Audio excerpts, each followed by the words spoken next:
Cette date anniversaire marque la formation de l'État algérien après 7 ans de guerre avec la France. Le pays est aujourd'hui secoué par une très forte crise économique et par une guerre qui ne dit pas son nom.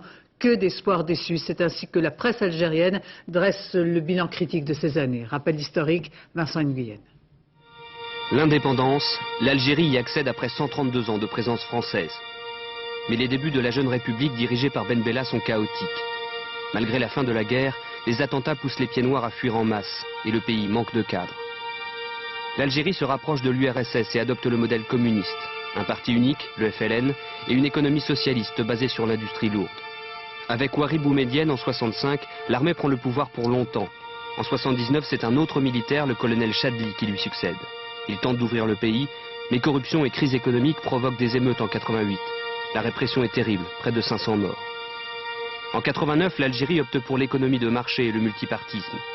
Sur la scène politique apparaît alors le FIS, parti islamiste, qui remporte un franc succès au premier tour des législatives en 91. Mais il n'y aura pas de second tour, le FIS est interdit. L'armée place à la tête du pays Mohamed Boudiaf, chef historique du FLN et réformateur. Mais il est assassiné quelques mois plus tard. Le premier d'une longue liste. Massacres, répression, la guerre sans nom entre islamistes et militaires fera plus de 100 000 morts en 10 ans. Le président Bouteflika en 99 apporte un espoir de paix, mais aujourd'hui encore l'Algérie est secouée par la révolte kabyle et toujours par le terrorisme.